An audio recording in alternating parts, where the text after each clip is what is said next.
I never imagined the moment my own son would look at me, really look at me and say, "Mom, you're outdated." Not joking, not teasing, just dismissing me like I was something left behind in another decade. I smiled. I nodded. But inside, something quietly broke. And then just 2 days later, someone from a tech company called me. They asked about a patent with my name on it. A patent I hadn't thought about in over 30 years. A patent they said could change everything. If this story already reminds you of something or someone, don't keep it to yourself. Tell me in the comments where you're watching from and what time it is for you right now. I always love seeing how far these stories travel. And if you've ever felt underestimated, especially by someone you love, I want to hear your story too. Like this video if you believe no one is ever truly outdated. And if you'd like to follow this journey with me, you know where that subscribe button is. I've lived in the same house in San Jose for over 30 years. It's a quiet neighborhood now, tree-lined streets, the kind where nothing much changes. The same retired couples walk their dogs at the same time every morning. The same mailman still waves as he passes by, though we both move a little slower than we used to. Sometimes I wonder if I became part of that stillness. My name is Elaine Rockwell. I'm 62 years old, and if you had asked my son Ethan, he would probably describe me as comfortable, or maybe more honestly, stuck. I wasn't always this way. There was a time when my life moved faster than I could keep up with. Back then, Silicon Valley wasn't what it is now. It wasn't all billion-dollar startups and hoodie-wearing CEOs. It was quieter, more uncertain, but also full of possibility. I used to work for a semiconductor company just outside Palo Alto. Long hours, late nights, whiteboards filled with equations and diagrams that only a handful of people in the room could fully understand. I loved it. I loved solving problems no one else had answers to. I loved the feeling of being needed not for who I was, but for what I knew. That was before Ethan, before life rearranged itself. His father, Robert Rockwell, was the kind of man who believed in stability. He worked in finance, wore pressed shirts even on weekends, and always talked about planning ahead. His father, Robert Rockwell, was the kind of man who believed in stability. He worked in finance, wore pressed shirts even on weekends, and always talked about planning ahead. When I got pregnant, he didn't say I had to quit my job. But he didn't have to. There were pauses in our conversations, subtle shifts in tone.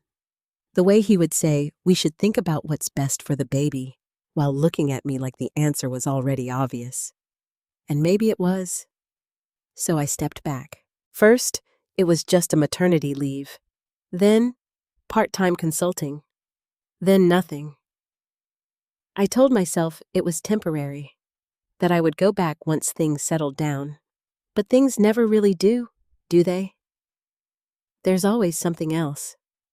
A school event, a sick child, a husband who works late, a home that needs managing.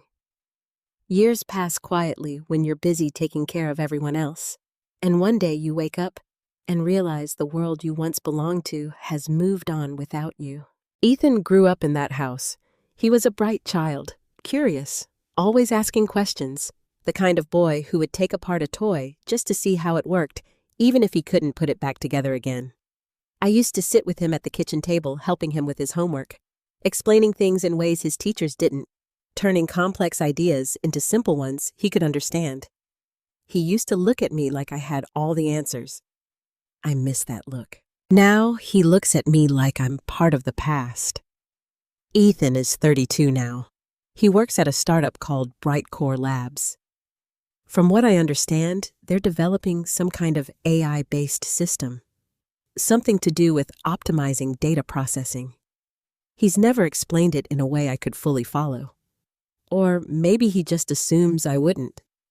He visits sometimes, not often, usually on Sundays if he's not too busy. He walks in with his phone still in his hand, eyes flicking between messages and whatever's happening in the room. He kisses my cheek out of habit, not really paying attention, and asks, "How are you?" "Mom," before I've even had a chance to answer. Then he sits down, scrolling, typing, living in a world that seems to move faster than anything I remember. I try to keep up. I really do. I ask questions. I listen. I nod when he talks about things I only half understand. I make his favorite meals even though he barely notices anymore. Sometimes I catch myself watching him instead of listening, studying the way he's changed, the way he's become someone I'm not sure I fully know. It's not that he's a bad son. He's just somewhere else. And I suppose in his mind, I am too. After Robert passed away 5 years ago, the house grew quieter. Too quiet. Ethan helped with the arrangements. He stayed for a few days. He was kind in his own way. But even then, I could feel the distance between us, like there was something unspoken that neither of us knew how to bridge. When he left, he said, "Call me if you need anything." I almost laughed. Not because it was funny, but because I didn't know how to explain what I really needed. It wasn't help with groceries or fixing a leaky faucet. It was connection, understanding, respect, the kind that doesn't have to be asked for, the kind that used to come naturally. These days, I spend most of my mornings in the garden. It's small, but it keeps me busy. I grow tomatoes, herbs, a few flowers. Things that respond to care in simple, predictable ways. If you water them, they grow. If you neglect them, they fade. I sometimes wish relationships were that straightforward. The afternoon after that call from the tech company, I sat at my kitchen table longer than usual. The sunlight came in through the window at the same angle it always did. The clock ticked softly on the wall. Everything felt normal. And yet, nothing was. I kept replaying the words in my mind. "Your patent, Ms. Rockwell." It sounded almost absurd. That part of my life felt so distant it might as well have belonged to someone else. A younger version of me. Someone who stayed late at the lab who believed she was building something that mattered. Someone who hadn't yet learned how easily those things could be set aside. I stood up slowly and walked toward the hallway closet. There was a box in there, old, worn at the edges, pushed to the back behind things I rarely used. I hadn't opened it in years, maybe decades. For a moment, I hesitated. Not because I was afraid of what I would find, but because I wasn't sure who I would be once I opened it. The woman I had been, or the one I had become. I pulled the box out anyway, set it down on the table, and just looked at it. Because something inside me, something I thought had gone quiet a long time ago, was starting to wake up. And I didn't yet know what that would mean. Ethan came over the following Sunday. I had almost forgotten he said he would. The days after I pulled that old box from the closet had passed in a strange haze. I hadn't opened it yet, not fully. Just enough to confirm that it was still there. Papers, sketches, old notebooks filled with handwriting I barely recognized as my own. A different version of me. I wasn't sure I was ready to meet her again. So, when the doorbell rang just after 5 in the evening, I startled slightly, as if I had been caught doing something I wasn't supposed to. I smoothed my sweater, took a breath, and opened the door. "Hey, Mom," Ethan said already halfway inside, before I could respond. He smelled faintly of cologne and something metallic, like the inside of a server room, though I wasn't sure if that was even possible. His eyes flicked briefly toward me, then past me, scanning the living room, as if checking for something more interesting. "I made dinner," I said, forcing a smile. "Your favorite." "Yeah," he replied, distracted. "That's great." He was already pulling out his phone. Of course he was. I stepped aside and closed the door behind him, watching as he walked straight into the kitchen without really seeing it. Without seeing me. Some things never change, I told myself. But that wasn't entirely true. Once upon a time, Ethan would have run into this house excited to tell me about his day. He would have asked what was for dinner before I even had a chance to say hello. Now, he barely noticed. I followed him into the kitchen. The table was already set, 2 plates, 2 glasses, the soft glow of the overhead light casting familiar shadows across the room. The smell of roasted chicken and rosemary filled the air. He sat down, still scrolling. "Long day?" I asked gently. He shrugged. "Same as always. We're pushing a new update this week. Everything's kind of intense." I nodded, even though I didn't fully understand what that meant anymore. "Well," I said, sitting across from him, "you should eat while it's still warm." He set his phone down for a moment, picked up his fork, and took a bite. "It's good," he said, not looking at me. Still, I held on to those 2 words like they meant something more. We ate in silence for a few minutes. The kind of silence that isn't comfortable but isn't quite uncomfortable enough to break right away. I cleared my throat. "So, you said you're working on something new." That got his attention at least a little. "Yeah," he said, leaning back slightly. "It's an optimization system. Basically, it processes massive amounts of data and adjusts in real time. Makes everything faster, smarter." He spoke quickly, confidently, like someone who knew exactly what he was talking about. I listened carefully. "Adaptive?" I asked. He paused. "What, the system?" I said. "Does it adapt based on incoming patterns, or is it pre-trained?" For a split second, something shifted in his expression. Surprise, but it disappeared just as quickly. "It's more complicated than that," he said, his tone tightening slightly. "You wouldn't really—" He stopped himself, but it was too late. "I wouldn't really—" What I asked quietly. He sighed, running a hand through his hair. "Mom, I didn't mean anything by it. It's just, this stuff moves fast. It's not like it used to be." Not like it used to be. The words hung in the air between us. I felt something tighten in my chest. "I know things have changed," I said carefully, "but that doesn't mean I can't understand them." He gave a small, dismissive smile. "It's not about understanding. It's about being in it. You know, you've been out of the field for 30 years. There it was. Out of the field. Out of touch. Outdated." I set my fork down. "I used to work in this industry, Ethan." "I know," he said quickly, "but it's not the same anymore." "And how do you know what I understand and what I don't?" I asked, my voice steadier than I felt. He leaned forward slightly, his expression shifting from dismissive to mildly irritated. "Because I live it every day, Mom. This isn't theory. It's real-world application. Things evolve. You can't just pick it back up after decades and expect to what I interrupted softly. To matter." The word slipped out before I could stop it. For a moment, neither of us spoke. Ethan looked at me, really looked this time, and I saw it, the flicker of discomfort in his eyes. "I didn't say that," he muttered. "You didn't have to." Silence settled over the table again. He picked up his phone, then put it back down as if unsure what to do with his hands. "Look," he said after a moment, his tone softer now. "I'm not trying to hurt you. I don't want you getting caught up in things you don't understand. There are a lot of scams out there, especially with tech stuff." There it was again. That assumption. That I was naive, vulnerable, out of my depth.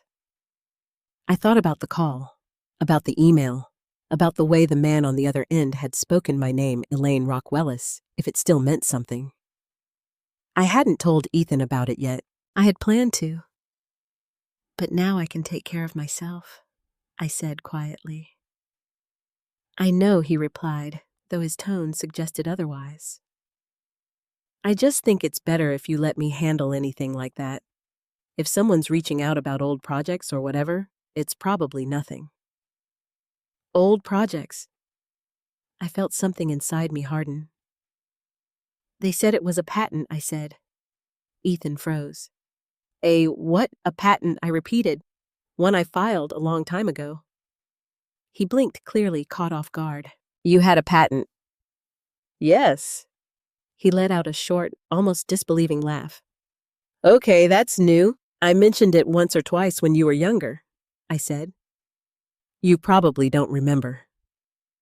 No, he admitted. I don't. Of course he didn't. Who contacted you? He asked, his tone shifting, more alert now.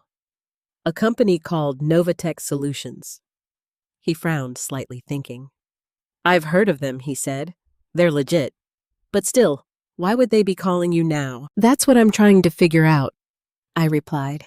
He leaned back, crossing his arms. And you're sure it's real? Yes. And they think this patent is valuable. That's what they said. He shook his head slowly. I don't know, Mom. It sounds unlikely. Unlikely. I studied his face, the skepticism, the doubt, the quiet assumption that whatever I had done, whatever I had been, couldn't possibly matter now. I thought you said things evolve, I said. They do, he replied. Then maybe some ideas were just ahead of their time. He didn't respond right away. Instead, he looked at me with something I couldn't quite place. Not just doubt, but something closer to uncertainty. Like for the first time, he wasn't entirely sure he knew me. And for the first time in a very long while, neither was I. I didn't open the box right away. Even after Ethan left that night after the dishes were washed and the house returned to its usual silence, I just stood there in the kitchen staring at it. It felt heavier than it should have. Not physically, emotionally. Like everything I had packed away all those years ago had been waiting for this exact moment to come back and demand to be seen. I carried it into the living room and set it down on the coffee table. For a while, I just sat across from it, watching, thinking, remembering. There's a strange kind of fear that comes with reopening parts of your life you've long buried. Not because you don't remember them, but because you do. Too well. Finally, I reached forward and lifted the lid. The smell hit me first, that faint scent of old paper and dust. Something untouched by time. Inside were folders, notebooks, loose sheets of diagrams and calculations. My handwriting, neater back then, more confident. I picked up the top folder slowly, almost carefully, like it might fall apart in my hands. On the front, written in black ink, were the words, Adaptive Data Routing, Model E. Rockwell. My breath caught. I hadn't seen those words in over 3 decades. And yet, the moment I read them, something clicked. Not just memory, understanding. I opened the folder. Inside were pages filled with equations, flowcharts, and notes written in the margins. Ideas layered on top of ideas, each one building towards something bigger. I ran my fingers lightly over the paper, tracing the lines, as if they could guide me back to who I had been when I wrote them. And slowly, they did. Back then, the problem we were trying to solve was simple in theory, but nearly impossible in practice. How do you process massive amounts of data efficiently when the data itself is constantly changing? Most systems at the time relied on static pathways, fixed processes. You fed data in, and it followed a predetermined route. But real-world data doesn't behave that way. It shifts, it evolves, it adapts. I remember sitting in that lab late at night, staring at a whiteboard covered in half-erased equations, thinking, what if the system could adapt too? Not just respond, but learn. Not just follow a path, but create one. It was an idea that felt almost too ambitious at the time. The technology wasn't quite there yet. Processing power was limited. Storage was expensive.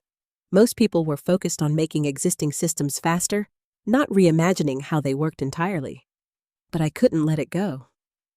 I started sketching out models, building theoretical frameworks, testing small pieces of the concept whenever I had the chance.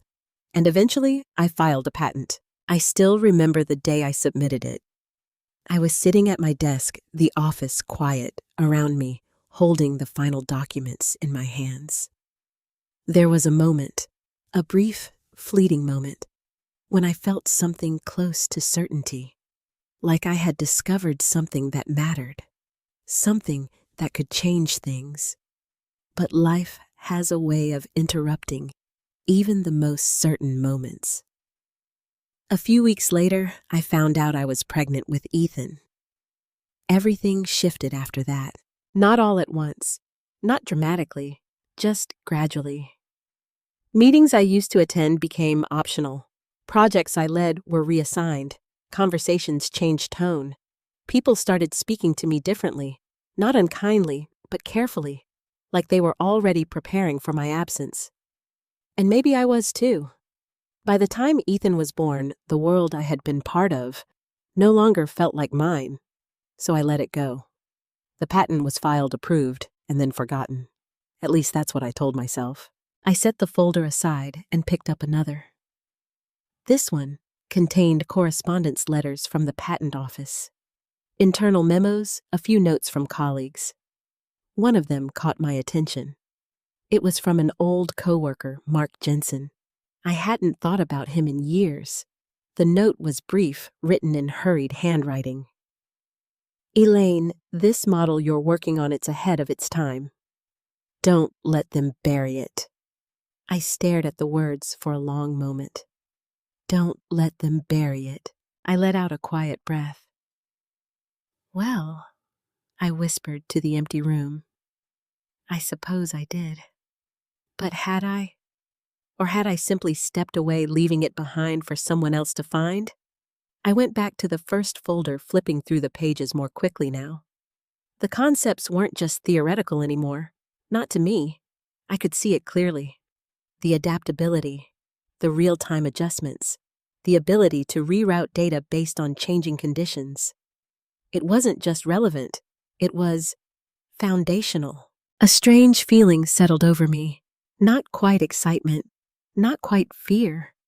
Something in between. Because if I could see it now, if I could understand how this idea might fit into the world Ethan was describing, then maybe... No. I stopped myself. It was too easy to jump to conclusions.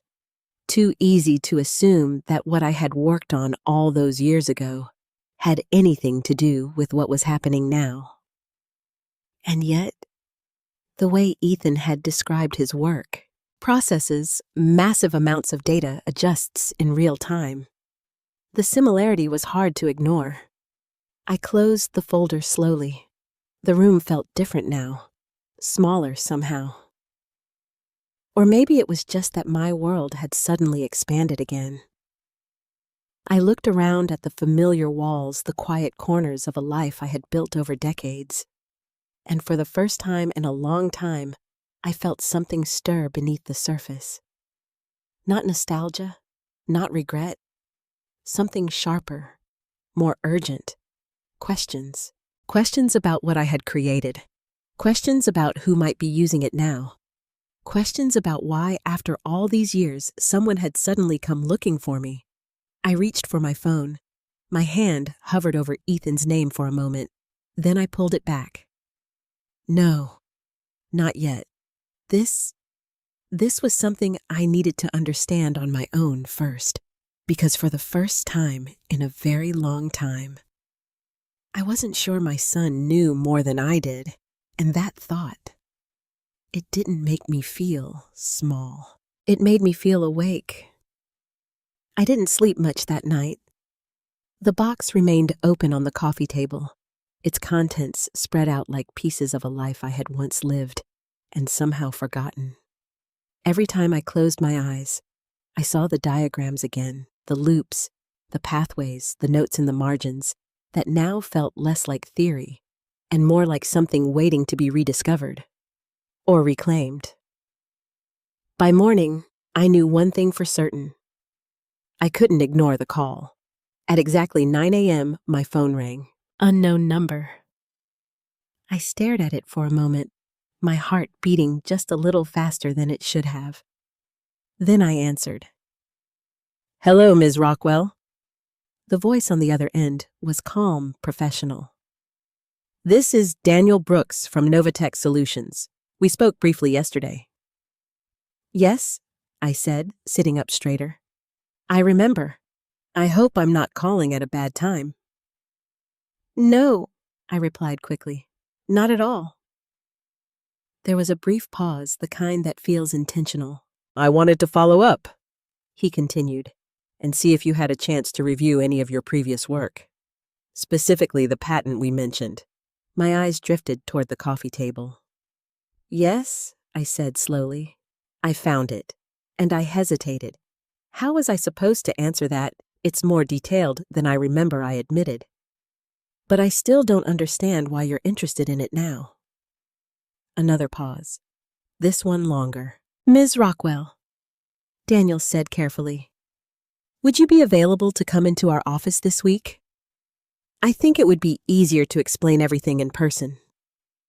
I felt a flicker of unease. In person? Yes. We're located in Mountain View, not far from you, I believe. Of course they were, right in the heart of everything I had once been part of. "I don't know," I said. "This is all very sudden." "I understand," he replied. "And I wouldn't ask if it weren't important." Important? The words settled into the silence between us. "What exactly do you want from me?" I asked. "Clarity," he said, "and possibly collaboration." The word caught me off guard. "Collaboration?" "Yes," he said, "but I'd prefer to discuss the specifics face to face. There are complexities involved." Complexities? That didn't make me feel any more comfortable. Still, something inside me, something that had been quiet for a very long time, was urging me forward. "All right," I said finally. "When?" "Tomorrow morning, if that works for you." "So soon?" "Yes," I said, surprising even myself. "That works." "Excellent. I'll have my assistant send you the details." We ended the call shortly after. And just like that, everything shifted again. The drive to Mountain View the next morning felt strangely familiar. The highways hadn't changed much. The exits, the buildings, even the way the light hit the glass towers, it all carried echoes of a life I had once known. But everything was bigger now, faster, more polished. I parked outside Novatech Solutions and sat in the car for a moment, gripping the steering wheel a little tighter than necessary. "You can do this," I whispered to myself. I wasn't sure which version of me I was talking to. The woman who had once belonged in places like this, or the one who had spent the last 30 years convincing herself she didn't.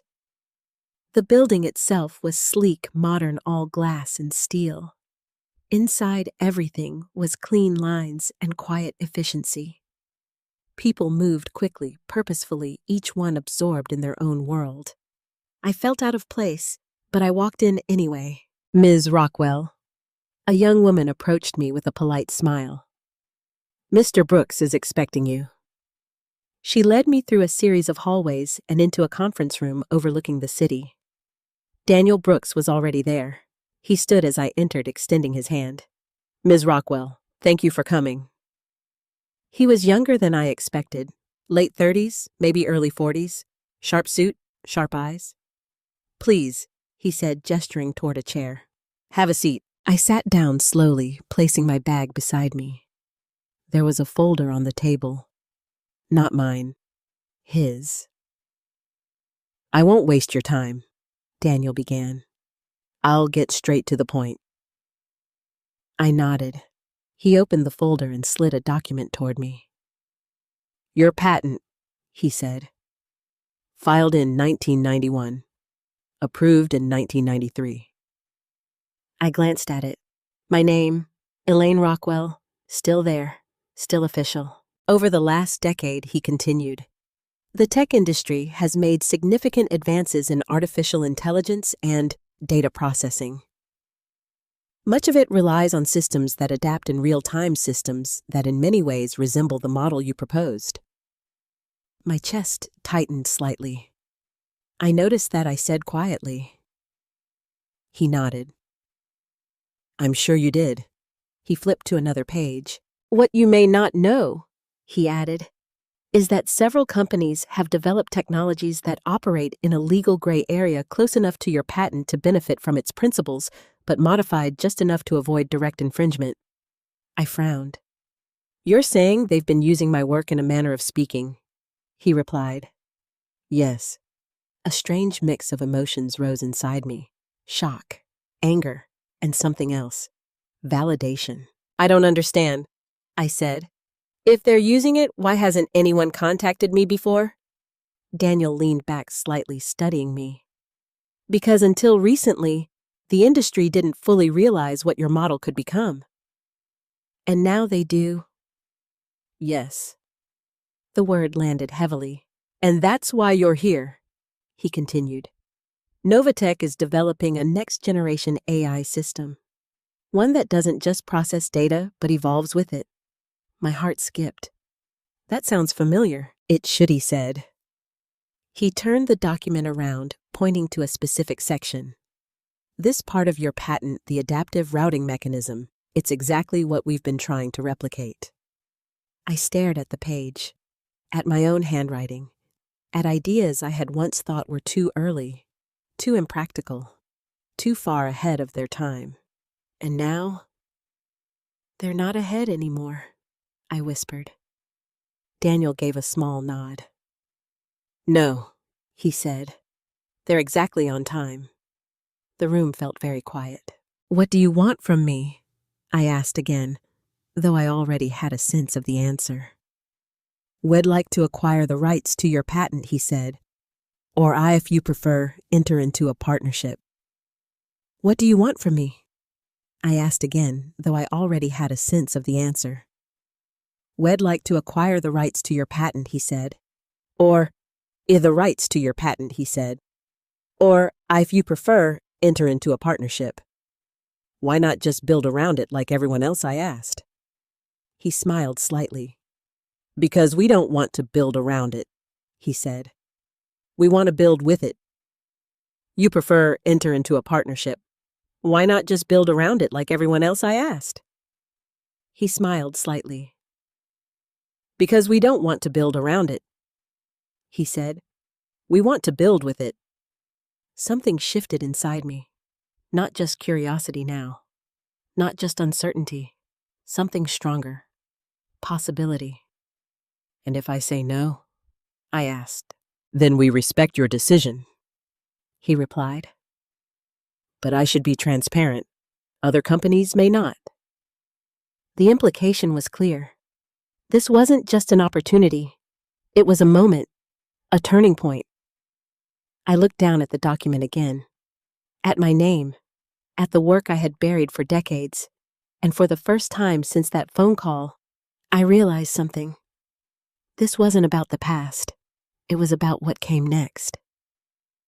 I didn't tell Ethan right away. Not after the meeting. Not after everything Daniel Brooks had said about the patent, about the companies circling around it, about the possibility that something I had created decades ago was now sitting at the center of a technological shift. I held on to it for a day, then another.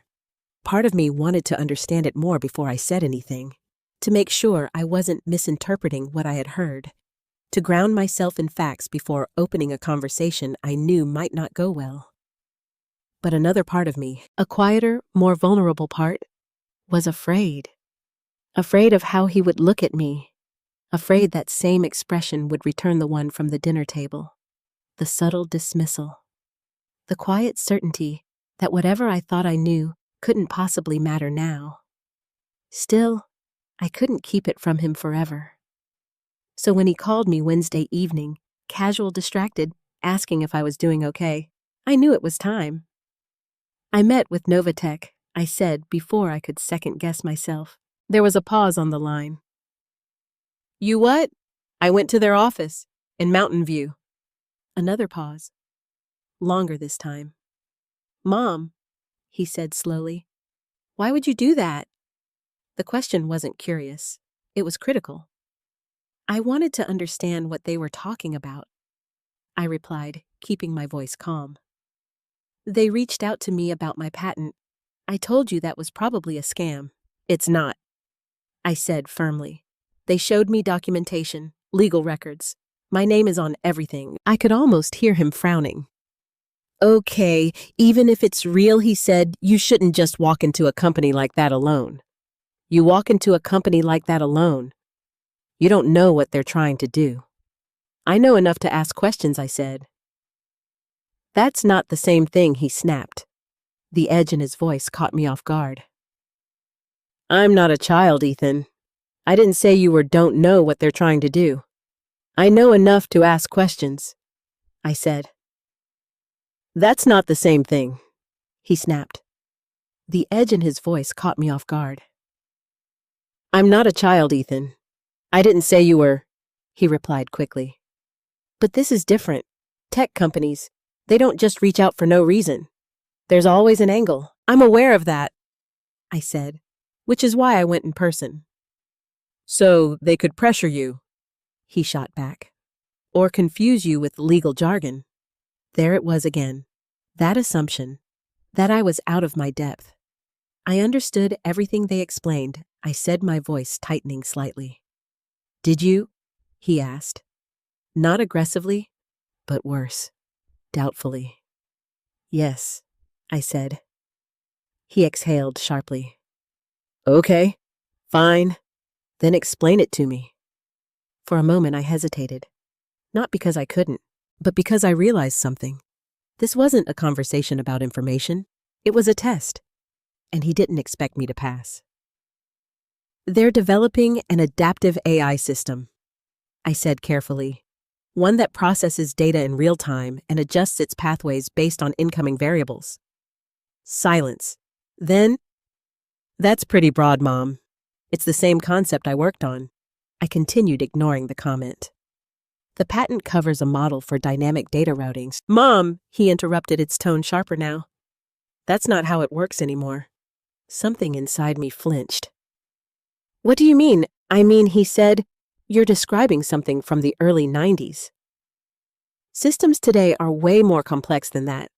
You can't just map it back to something you worked on 30 years ago.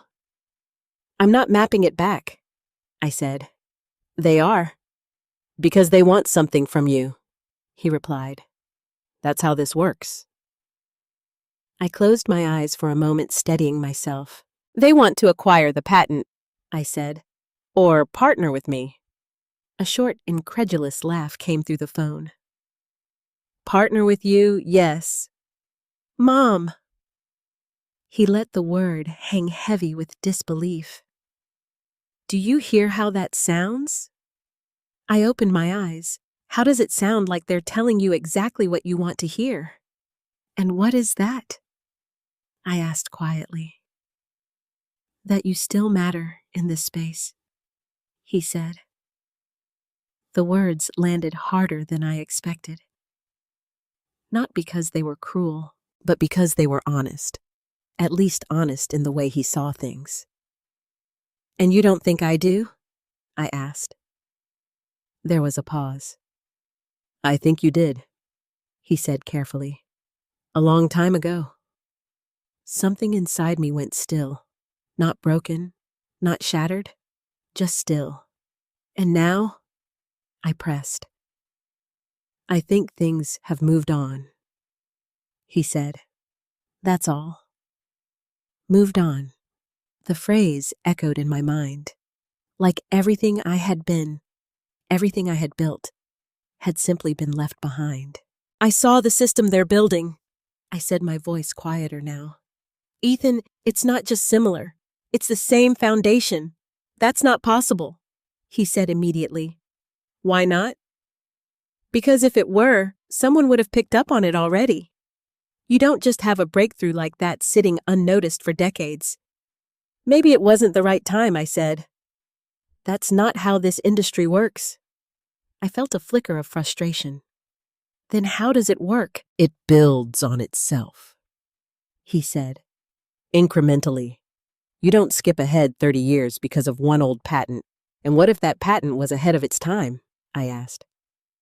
It wasn't, he said flatly. The certainty in his voice stung. How do you know? I asked. Because I work in this field, he replied. Every day, I see what's being developed, what's possible, what's not. And I don't, I said. You haven't been in it for decades, Mom. The word decades hit like a wall, a reminder, a boundary. You don't get to just step back in and assume you understand how things work now. I swallowed. I'm not assuming anything, I said. I'm looking at evidence.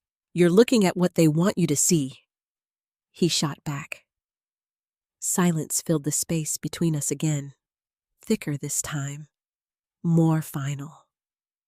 Let me come with you next time, he said after a moment, his tone shifting slightly. If you're going to keep talking to them, at least let me handle it. Handle it. The words felt familiar, too familiar. I can handle it myself, I said. Mom. No. I cut in more firmly than I intended. I appreciate the offer, but I don't need you to step in.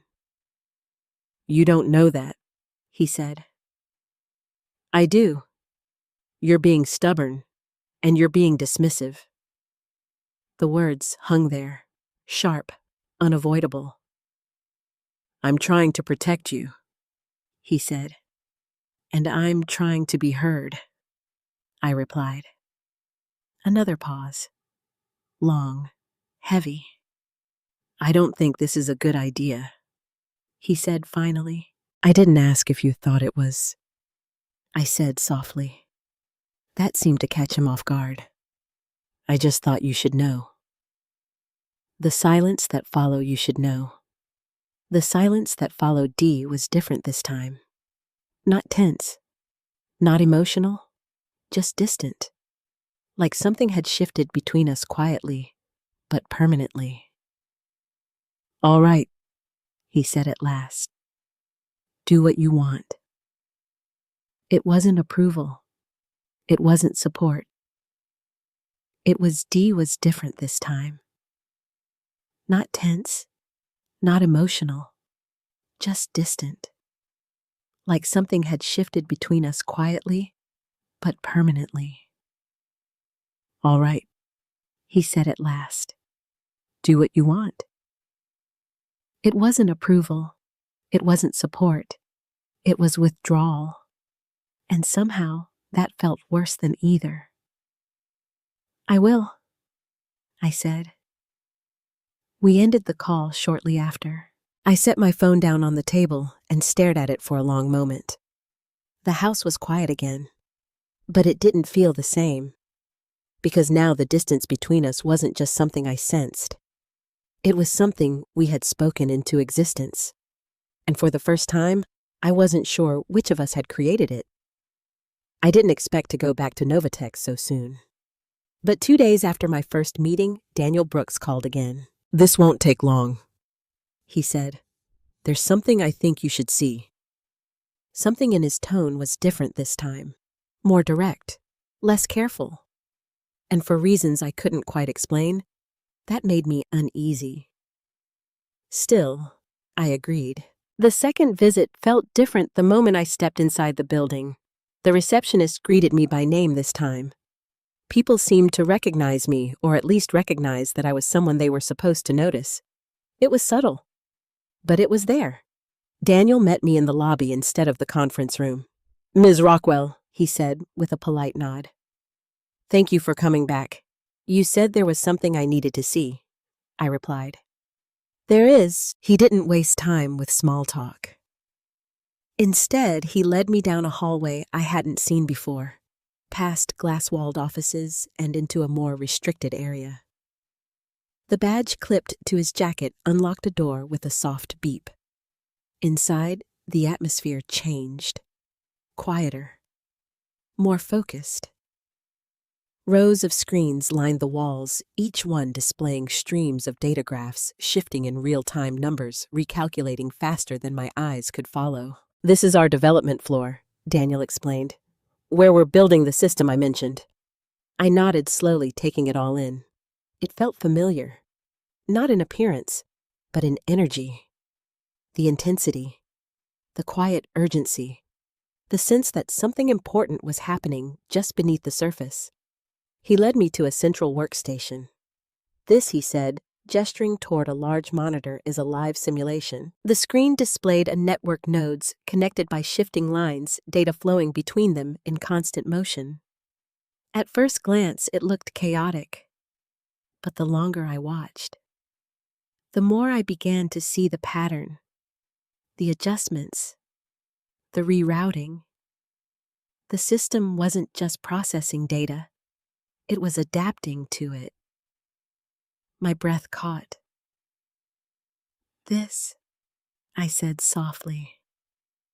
Daniel didn't interrupt.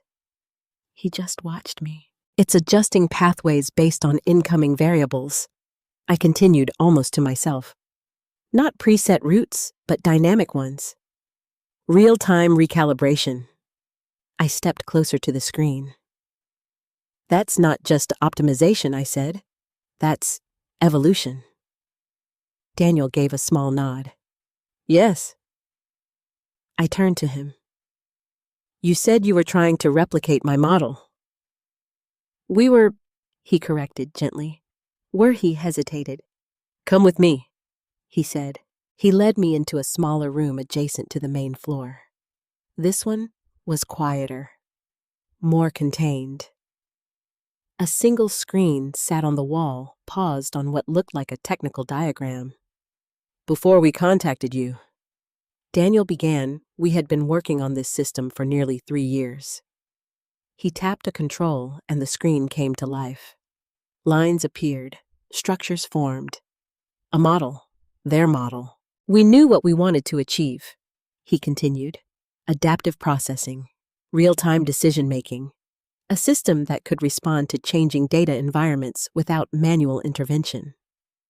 I watched as the diagram evolved. "But we kept hitting a wall," he said. "There was a limitation we couldn't overcome, a bottleneck in the routing mechanism." My eyes narrowed slightly. "Let me guess," I said quietly. "The system couldn't decide fast enough which path to take when multiple variables changed at once." Daniel looked at me, not surprised, but impressed. "Yes," he said. "Exactly." I stepped closer to the screen. "You were trying to optimize decision speed within a fixed structure?" I said, "But the structure itself needed to change." He didn't respond. He didn't have to. I could see it, clear as day. "You were solving the wrong problem," I said. A faint smile touched his lips. "That's what we realized," he said. "Eventually." He tapped the screen again. The diagram shifted, changed, simplified, and suddenly, it made sense. Not their version. Mine. They had overlaid my model onto theirs, integrated it, completed it. My knees felt slightly weak. "You used it," I whispered. "We studied it," Daniel corrected. "Carefully, legally." I turned to him sharply. "What does that mean?" "It means," he said, choosing his words, "we analyzed your patent. We identified the elements that were still protected and the ones that had entered a more ambiguous space over time." "Ambiguous," I repeated. "Yes." I let out a slow breath. "So you built around it?" "In part," he said, "but not entirely." He stepped closer. "Ms. Rockwell, your model isn't just relevant." He paused. "It's essential." The word echoed in my mind. Essential. "That's why we're here," he continued. "That's why we reached out. Because we don't want to operate in that gray area anymore." I studied his face, looking for something, anything that felt off. "But others are," I said. Yes. How many? He hesitated. Enough. A chill ran through me. And they're all using variations of this. I gestured toward the screen. Yes. And none of them contacted me. No. Why? Because they don't need to, he said simply. The honesty in his answer was almost more unsettling than anything else he could have said. They're staying just far enough away from your patent to avoid direct legal conflict, he added, but close enough to benefit from the foundation it provides. I felt a surge of anger. Not loud, not explosive, but deep, steady. They're using my work, I said. Yes, and no one thought to tell me. He didn't answer that, because there wasn't an answer. At least, not one that would make sense of the past 30 years. I turned back to the screen, to the system, to the living, breathing proof that something I had once created. At least, not one that would make sense of the past 30 years. I turned back to the screen, to the system, to the living, breathing proof that something I had once created still existed, still mattered, more than I had ever allowed myself to believe. What exactly are you offering me? I asked finally. A clean partnership, Daniel said, or a full acquisition. Your choice, and if I say no, then we proceed carefully, he said. But others won't. I nodded slowly. I understood now. This wasn't just about opportunity. It was about ownership, control, recognition. Things I had let slip away once before. I wasn't sure I could do that again. I need time, I said. Of course, he replied. I turned to leave, then paused. One more thing, I said. Yes. If this model is as foundational as you say it is, then why now, I asked. Why come to me after all these years, for the first time since I had met him? Daniel hesitated, because he said slowly the technology has finally caught up. I held his gaze for a moment, then nodded. As I walked out of that building, one thought stayed with me. Not about Novatech, not about the deal, not even about the companies using my work, but about Ethan, about the way he had looked at me, the way he had dismissed all of this before even trying to understand it. And for the first time, I began to wonder something I hadn't allowed myself to consider before. What if he was closer to this than either of us realized? I didn't go home right away after leaving Novatech. Instead, I sat in my car in the parking lot, hands resting on the steering wheel, staring at nothing in particular. Essential. The word wouldn't leave me alone. Not important, not useful. Essential. For 30 years, I had lived as if that part of my life had simply faded away. As if the work I had done was a footnote, something meaningful once, but ultimately replaceable. And now suddenly, I was being told it was the foundation of something much bigger. I should have felt proud. Instead, I felt unsettled. Because if what Daniel said was true, if multiple companies were building systems based on variations of my model, then this wasn't just about recognition. It was about something else. Something I hadn't fully grasped yet. Control, ownership, and the quiet, uncomfortable question of how much of my work had been taken without me even knowing. That afternoon, I received an email from Novatech. Attached were documents, a lot of them, legal summaries, technical comparisons, market analyses. I sat at my kitchen table, the same place where I had spent years helping Ethan with homework, where I had slowly watched my world shrink and opened the files one by one. At first, it was overwhelming. Pages filled with language I hadn't seen in decades, terminology that had evolved, concepts layered on top of concepts. But as I kept reading, Something remarkable happened. It started to make sense, not all at once, but piece by piece. Like a language I hadn't spoken in years slowly returning to me. The technical report was the most revealing. It outlined several major companies' names I recognized even from outside the industry. Companies worth billions, companies shaping the future. And next to each one there were diagrams, models, systems, all slightly different, all uniquely branded. But beneath the surface, they shared something in common, a pattern, a structure, a logic that felt familiar. Too familiar. I leaned closer to the screen, tracing the pathways with my eyes, comparing them to the diagrams still sitting on my coffee table. And then it hit me. They didn't just build around it, I whispered. They built from it. The realization sent a chill through me. Because this wasn't coincidence. It wasn't parallel thinking. It was influence, deep structural influence. The kind that doesn't happen unless someone somewhere had studied the original idea closely. Very closely. I flipped to another section of the report. This one detailed proximity analysis, how closely each company's system aligned with my patent. Some were distant, safe. Others, not so much. One in particular caught my attention. Brightcore Labs. My breath caught. Ethan's company. I stared at the name for a long moment, my heart beginning to beat just a little faster. No, I murmured. That can't be. I opened the section. The diagram appeared on the screen. At first glance, it looked different from the others.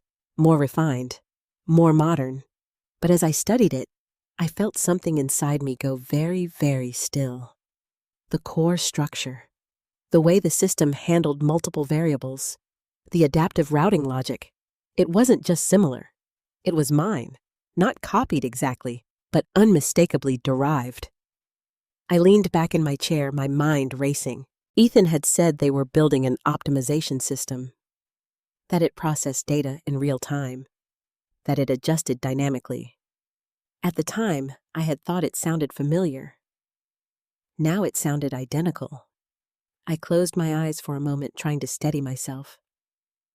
This didn't mean anything definitive. Not yet. There were many companies working on similar problems, many approaches to solving them.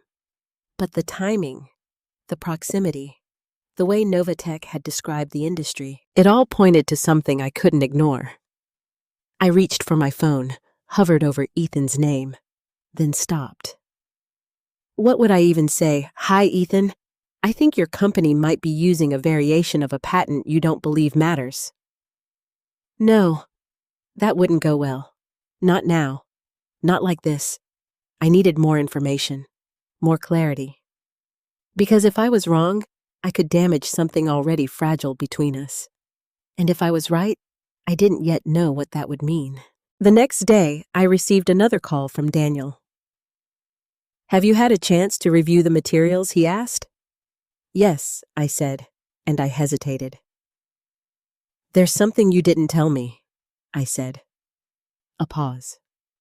What do you mean? I continued. One of the companies in your report. It's my son's company. Silence. Then, yes, he said. The confirmation came too quickly. You knew, I said. We were aware of the connection, he replied carefully. And you didn't think that was important to mention. We didn't want to complicate things prematurely. I let out a slow breath. It's already complicated. I understand, he said, and I apologize for not bringing it up sooner. That's not the issue, I said. The issue is whether or not they're using my work. Another pause. They are operating within the same conceptual space, he said. That's not what I asked. I can't make a definitive legal claim without a full review, he replied. But based on our analysis, their system is among the closest to your original model. Closest. The word felt heavier than it should have. Do they know, I asked? About your patent, yes. It's public record, he said. So possibly. I swallowed. And if they do, then they've likely structured their system to avoid direct infringement, like everyone else. Yes. The room felt smaller again, more contained, more suffocating. This isn't just about money, is it? I said quietly. No, Daniel replied. It's not. It's about control. Yes. And timing. Yes. I nodded slowly. I was beginning to understand.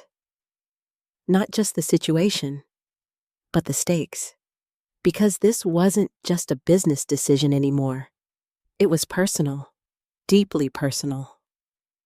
I thought about Ethan, about the way he had dismissed all of this, about the certainty in his voice when he told me my work couldn't possibly matter now. And for the first time, I allowed myself to consider a possibility I hadn't wanted to face. What if he wasn't just wrong? What if he was unknowingly standing on something I had built, while telling me it no longer existed? The thought settled heavily in my chest. Not anger, not yet, but something close, something waiting. Because sooner or later, this wasn't going to stay between me and Novatech. It was going to come back to him. And when it did, nothing between us would be the same again. I didn't call Ethan, not that night, not the next day either. Instead, I did something I hadn't done in years. I started researching. Not casually, not the way I used to skim articles or glance at headlines just to keep up with the world. This time, I went deeper. I read technical blogs, industry reports, patent filings, developer forums. Anything I could find that mentioned adaptive systems, real-time data routing, or anything even remotely close to what I had created. And slowly, a picture began to form. Brightcore Labs wasn't just another company in the space. They were leading it. Article after article praised their innovation, their breakthrough in adaptive processing, their ability to handle complex, shifting datasets with unprecedented efficiency. I read interviews with their founders. Ethan's name appeared more than once. Each time, my chest tightened just a little. He's brilliant. That team is redefining the future. They've cracked something others couldn't. I stared at the words on the screen. Cracked something others couldn't. Had they, or had they simply found it? The thought made me uncomfortable. Not because I didn't believe in Ethan, but because I suddenly wasn't sure what exactly I was believing in. Later that evening, I found something else. A conference presentation, recorded 6 months ago. The title caught my attention immediately. Dynamic Routing Architectures for Next-Gen AI Systems, Brightcore Labs. I clicked on it. The video loaded slowly, buffering for a moment before the image came into focus. A stage, a large screen behind it, and then Ethan. He looked confident, comfortable, completely at ease in a way I hadn't seen in years. "Good afternoon," he began, his voice steady. "Today, I want to talk about how we approach adaptive data environments." I leaned forward slightly, my eyes fixed on the screen. At first, it was exactly what I expected. High-level explanations. Industry terminology. The kind of language designed to sound impressive without revealing too much. But then, the slides changed. A diagram appeared behind him. My breath caught. Not identical. Not exactly. But close enough that my heart began to pound. The structure, the logic, the flow. It was all there. Refined, modernized, expanded, but undeniably connected to something I had once drawn by hand on a sheet of paper sitting in a cardboard box. "No," I whispered. Ethan continued speaking, explaining how their system dynamically rerouted data based on incoming variables, how it adjusted pathways in real time to optimize performance. The audience nodded. Some took notes. Others simply watched, clearly impressed. And then he said something that made my stomach drop. "This model didn't come from a single breakthrough," he said. "It evolved from studying older frameworks, ideas that were incomplete at the time but hinted at something more." Older frameworks. My fingers tightened around the edge of the table. We took those concepts, he continued, and pushed them forward, made them viable in today's environment. I felt a strange mix of emotions rise inside me: pride, confusion, and something else, something sharper, because he wasn't wrong. That was exactly what had happened. But the way he said it, the way he framed it, it felt like something was missing. Or rather, someone. The presentation ended shortly after. The screen went dark, and I just sat there staring at my reflection in the black surface of the monitor. Older frameworks, incomplete ideas, something to be improved upon. Was that how he saw it? Was that how he saw me? The next morning, I made a decision. I drove to Brightcore Labs. I hadn't told Ethan I was coming. I hadn't even fully decided what I would say when I got there. But I knew one thing. I couldn't keep sitting in uncertainty. The building was exactly what I expected. Modern, sleek, filled with the quiet energy of people who believed they were building the future. I walked inside, trying to ignore the way my heart was beating just a little too fast. "Can I help you?" the receptionist asked. "Yes," I said. "I'm here to see Ethan Carter." She typed something into her computer. "Do you have an appointment?" "No," I admitted.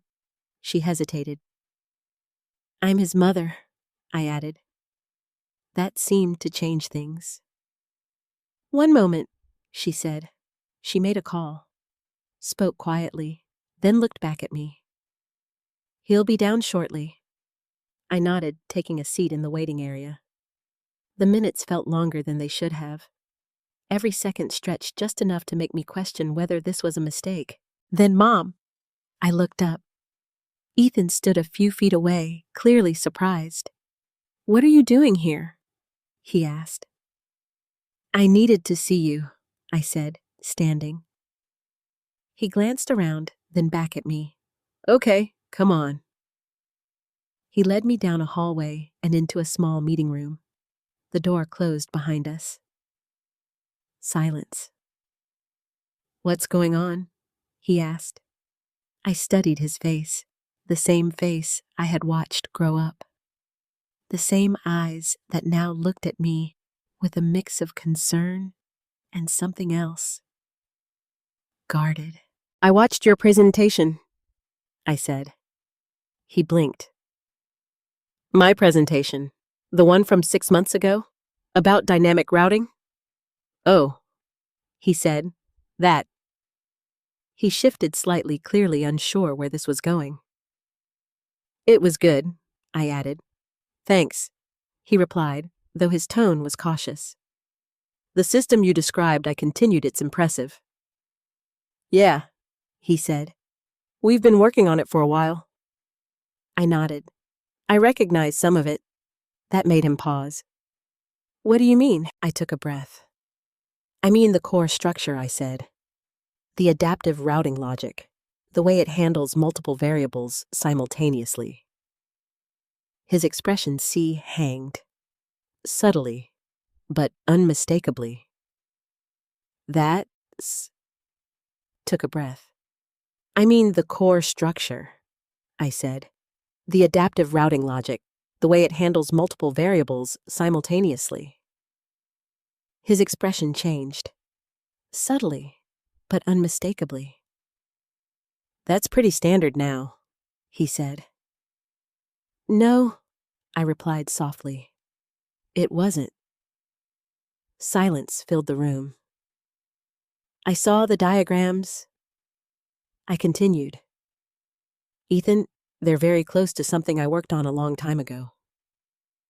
He looked at me, really looked at me, and for a moment, I saw something flicker in his eyes. Not confusion, not dismissal, recognition. But it disappeared almost as quickly as it came. That's a stretch, Mom, he said. Is it? I asked. Yes, he replied more firmly now. A lot of people have worked on similar concepts over the years. I know, I said, but this isn't just similar. He crossed his arms slightly. What are you trying to say? I held his gaze. I'm trying to understand if your company knows about my patent. The question hung in the air. Heavy, unavoidable. Ethan didn't answer right away. Instead, he looked away. Just for a second. But it was enough. Because in that brief moment, I knew. He knew. He knew. The moment his eyes shifted just for a second, I saw it. Not confusion, not doubt. Recognition. And that was all I needed. Ethan, I said quietly, look at me. He didn't. Instead, he walked a few steps away, running a hand through his hair like he needed a moment to think. Or to compose himself. I don't know what you think you're seeing, he said finally, his back still turned to me. But this isn't what you're making it out to be. I felt something tighten in my chest. I didn't say what I thought it was, I replied. I asked you a question. He turned then, slowly, and for the first time since I had walked into that building, he didn't look confident. He looked cornered. Do you know about my patent? I asked again. His jaw tightened. That's not a simple question, he said. It should be, I replied. Silence stretched between us. Heavy. Unavoidable. Yes, he said finally. The word landed like a quiet explosion. I didn't move, didn't speak. I just stood there, letting it settle. How long? I asked. He hesitated. Since early development, he admitted. My breath caught slightly. Before you told me it didn't matter. He looked away. That's not what I said. You told me things had moved on, I said. That my work was outdated. I was talking about the industry as a whole, he said quickly. Not what I interrupted. Not me specifically. He didn't answer. Because he didn't have to. The silence said everything. Did you use it? I asked. His eyes snapped back to mine. That's not fair, he said. It's a yes or no question. Ethan, it's not that simple. He repeated, frustration creeping into his voice. We didn't just take your patent and copy it. I didn't stake your patent and copy it. I didn't say you copied it, I said. I asked if you used it. He exhaled sharply. We studied it, he said. Like a lot of other early frameworks, it was part of the research. Yeah, you copied it, I said. I asked if you used it.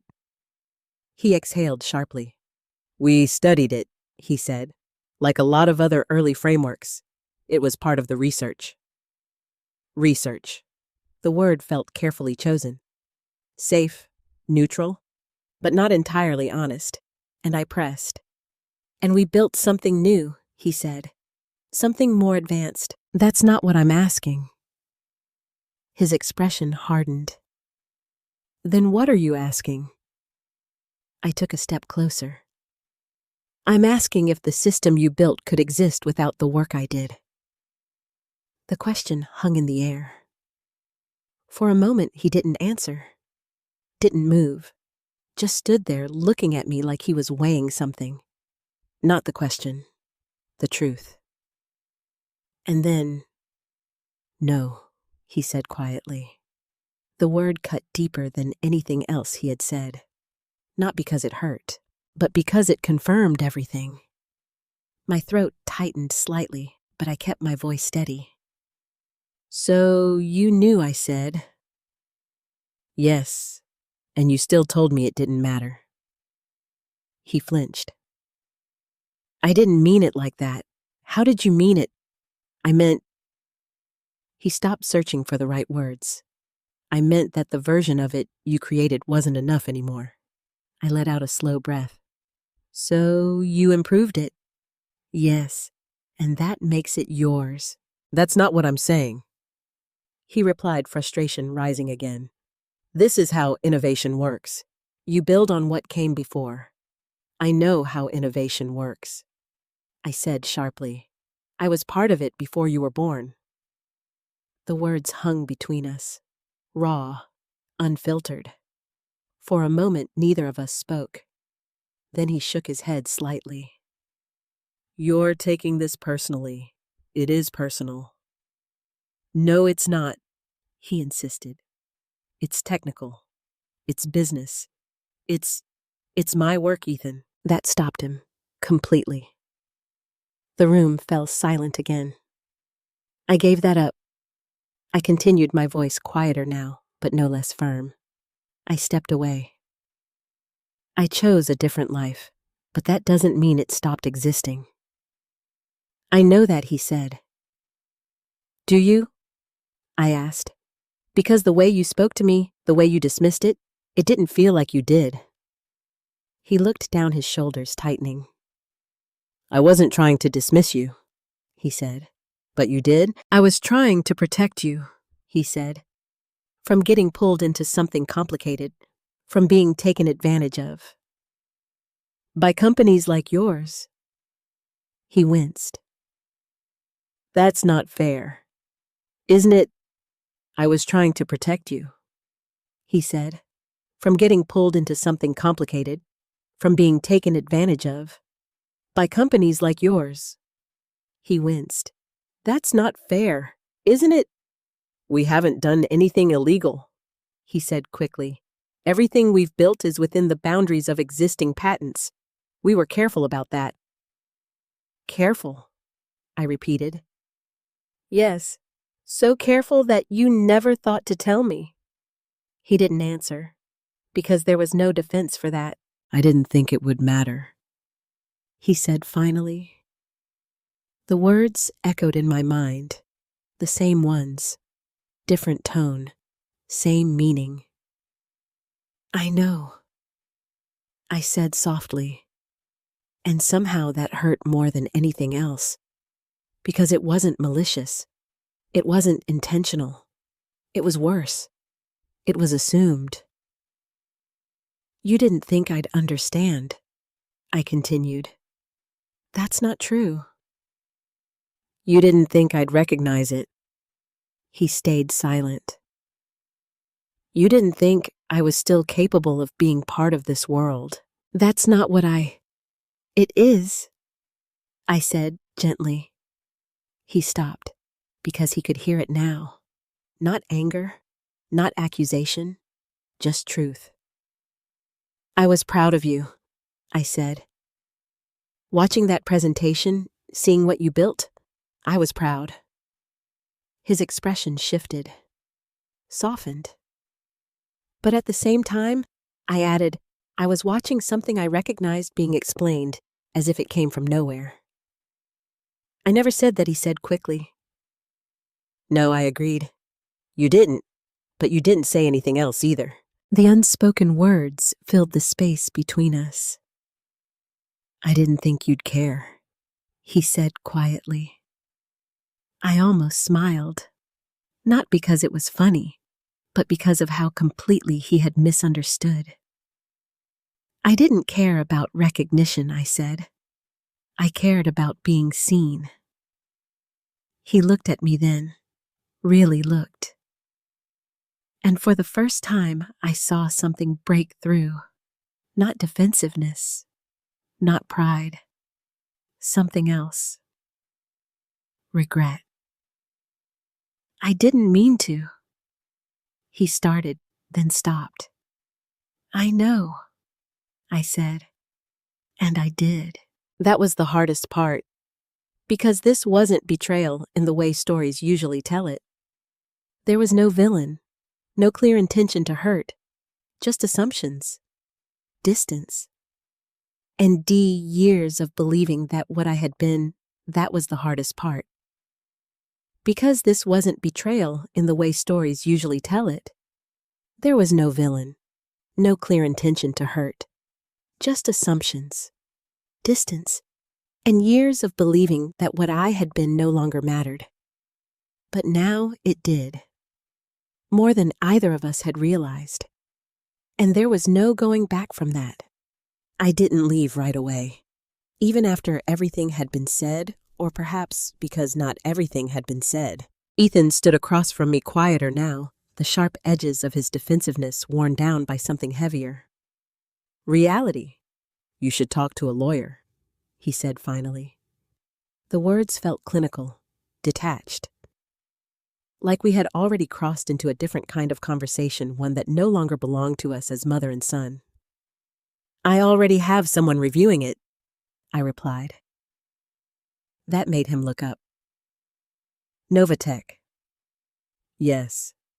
His jaw tightened slightly. They're not on your side, Mom. I'm aware of that, I said calmly. But at least they were honest about what they're doing. That's because they want something from you, and Brightcore doesn't. I asked. He didn't answer, because he couldn't. The silence stretched again, filled with everything we both understood now, but didn't know how to say. This is bigger than you think, he said after a moment. If you push this, it's not just one company you're going up against. I know. It's the entire industry. I know that too. He shook his head, pacing slightly. No, I don't think you do, he said. This isn't just about ownership or credit. There are investors, contracts, partnerships, layers of things you can't see from the outside. I know that too. He shook his head, pacing slightly. No, I don't think you do, he said. This isn't just about ownership or credit. There are investors, contracts, partnerships, layers of things you can't see from the outside, and that makes it okay, I asked. That's not what I'm saying. Then what are you saying? I'm saying, he replied, stopping to face me again, that if you challenge this, it could collapse more than you expect. I held his gaze. And whose fault would that be? He hesitated. Not yours, he said quietly. The honesty in that answer surprised me, but it didn't change what I felt. Then why are you asking me to stay quiet? I asked. I'm asking you to be careful, he said. There's a difference, is there? Yes, he insisted. Because once this becomes public, once lawyers get involved, it's not just about the truth anymore. It's about who can prove what, who can afford to fight longer. I nodded slowly. I understand that. Do you? He pressed. Because Brightcore isn't a small company, Mom. We have resources, legal teams. If this turns into a dispute, you'll fight me, I asked softly. The question cut through everything. Clean. Direct. He froze. That's not what I want, he said immediately. But it's what will happen, I replied. Silence. Heavy. Unavoidable. I don't know, he admitted, and for the first time since this began, he sounded unsure. That night, I sat alone in my living room again. The same room where I had opened that box, where everything had started. Only now, nothing felt the same. The documents from Novatech were spread out in front of me, but there was something new beside them. A business card. Daniel had given it to me at the end of our last meeting. If you decide to move forward, he had said, we'll need to act quickly. At the time, I hadn't fully understood what he meant. Now I did, because this wasn't just about making a decision. It was about timing. If I partnered with Novatech, they would move aggressively, file claims, challenge competitors, force the industry to acknowledge the patent, and Brightcore would be right in the middle of it. Ethan would be right in the middle of it. I closed my eyes, pressing my fingers lightly against my temples. This wasn't supposed to happen. Not like this. Not with him. But reality doesn't ask permission. It just unfolds. The next morning, I made another call. This one different. More deliberate. "Good morning," a calm voice answered. "Law offices of Margaret Ellis. My name is Elaine Rockwell," I said. "I was referred to you regarding intellectual property." There was a brief pause. "Yes, Ms. Rockwell," the voice replied. "Ms. Ellis is expecting your call." Of course she was. Novatech didn't leave things to chance. "Put her through, please." A click. Then, "Ms. Rockwell." A new voice came on the line, steady, measured. "I've reviewed the preliminary materials." "And?" I asked. There was no hesitation. "You have a very strong position." The words settled into me slowly. Stronger than I expected.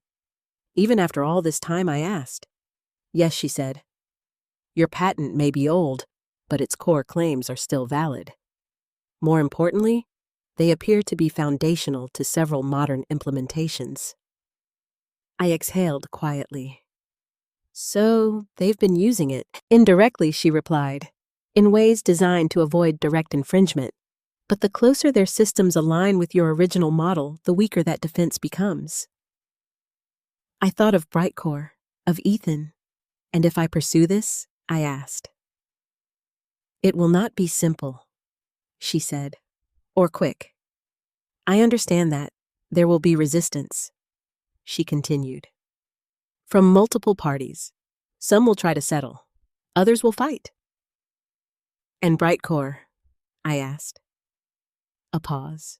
"Based on what I've seen," she said carefully, "they are among the closest to your patent, which means they may also have the most to lose."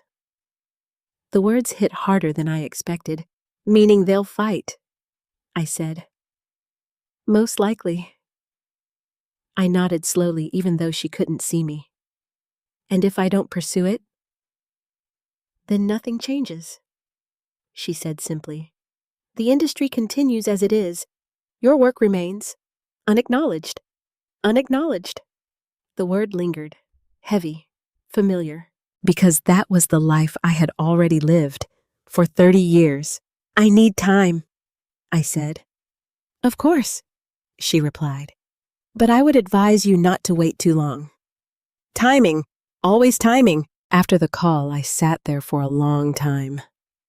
Not thinking, not analyzing, just feeling. The weight of everything. The past, the present, the choices in front of me. And somewhere in the middle of it all, Ethan. Not as a child, not as the boy who used to sit at this table doing homework, but as the man who had built something extraordinary on top of something I had once created. Neither of us had planned for this. Neither of us had intended for our lives to intersect like this again. But they had. And now, we both had to decide what that meant. For our work, for our future, and for whatever was left between us. Because one thing was becoming painfully clear.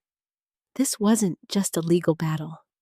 It was a choice between staying silent or finally being seen. I didn't sleep that night. Not really. I lay in bed, staring at the ceiling, watching the shadows shift as the hours passed.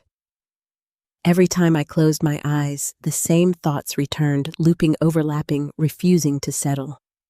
My patent, Ethan, Novatech, Brightcore, control or silence. It wasn't just a decision. It was a line. And once I crossed it, there would be no going back. By morning, I knew what I had to do. Not because it was easy, but because it was clear. I made coffee, though I barely drank it, and sat at the kitchen table with my phone in front of me. For a long moment, I just looked at it. Then I picked it up and dialed. Daniel Brooks. His voice was calm as always. "Daniel," I said, "it's Elaine Rockwell." A brief pause. Ms. Rockwell, he replied. I was hoping to hear from you. I've made a decision. I could almost hear him sit up a little straighter on the other end of the line. Listening. I took a breath. I'm not selling the Pia tent. Silence, not surprised. Just I could almost hear him sit up a little straighter on the other end of the line. I'm listening. I took a breath. I'm not selling the patent. Silence, not surprised. Just attentive. I see, he said. But I continued, I am open to a partnership. That changed something. I could hear it. Subtle, but unmistakable. A partnership, he repeated.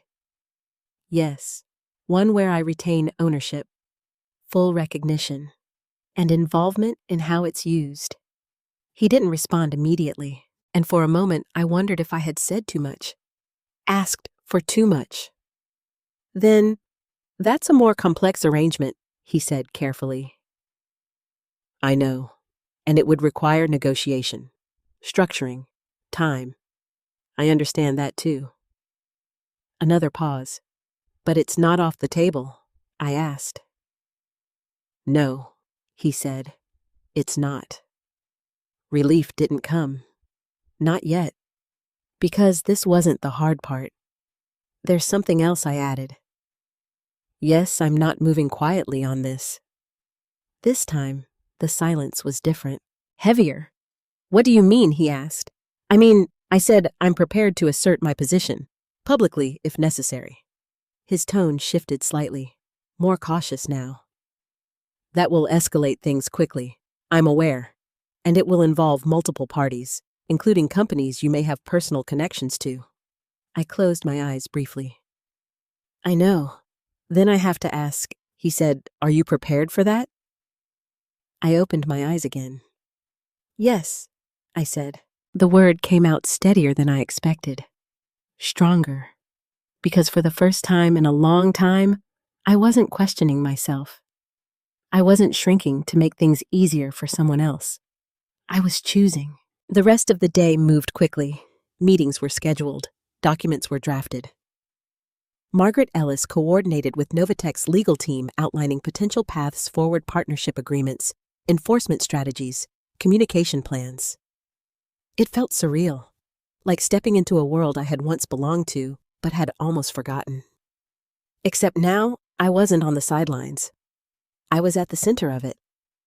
And everything revolved around a decision I had made at my kitchen table. That evening I called Ethan. He didn't answer. So I left a message. Ethan, I said, my voice calm but firm. We need to talk. Not later. Not when it's convenient. Now. I hung up before I could second-guess myself. 10 minutes later, my phone rang. I'm on my way, he said. When he arrived, he didn't knock. He just walked in like he always had. But something about the way he stood in the doorway told me this wasn't the same. What's going on? He asked. I made a decision. When he arrived, he didn't knock. He just walked in like he always had. But something about the way he stood in the doorway told me this wasn't the same. What's going on? He asked. I made a decision, I said. His expression tightened slightly. What kind of decision? I held his gaze. I'm moving forward. With Novatech, yes. The silence that followed was immediate, heavy, unavoidable. You're serious, he said. I am. He shook his head slightly like he was trying to process it. Mom, do you understand what that means? Yes. No, I don't think you do, he said. If you partner with them and assert your patent, it puts Brightcore directly in the line of fire. I know that, and you're okay with that. The question hung between us. Sharp, painful. I'm not okay with it, I said, but I'm not okay with staying silent either. He took a step closer. This isn't just about you anymore. It never was. I replied. Yes, it is, he insisted. This is your patent, your decision, but the consequences don't stop with you. I understand that, I said, but that doesn't mean I ignore what's happening. What's happening is how this industry works, he said. People build on existing ideas. They push them forward. That's not theft. It's progress. Progress doesn't erase origin, I said. And origin doesn't give you control over everything that comes after, he shot back. We stood there facing each other, not as parent and child, but as two people standing on opposite sides of something much bigger than either of us. I'm not trying to control everything I said. I'm asking to be recognized, to have a say in how something I created is used. And if that costs us everything, he asked. The words hit harder than anything else he had said. Us, I repeated. Yes, he said. Brightcore, my team, my work. I held his gaze. And what about me? I asked. He faltered. Just for a second. What about the years I gave up? I continued. The work I walked away from. The life I chose instead. Do those not matter now that they're inconvenient? That's not what I'm saying. He faltered. Just for a second. What about the years I gave up? I continued. The work I walked away from. The life I chose instead. Do those not matter now that they're inconvenient? That's not what I'm saying. But it's what you're asking, I said. You're asking me to step back. Again. He didn't answer. Because he knew I was right. I can't do that, I said softly. The room fell silent, not tense, not explosive, just quiet. Because this time, there was nothing left to argue. Nothing left to explain. Only the truth, and the choices that came with it. I don't know how this ends, Ethan said finally. Neither do I replied. But it's not going to be simple. No, I agreed. It won't. He nodded slowly, then turned toward the door. But before he left, he stopped. You're really going through with this? He asked. I didn't hesitate. Yes.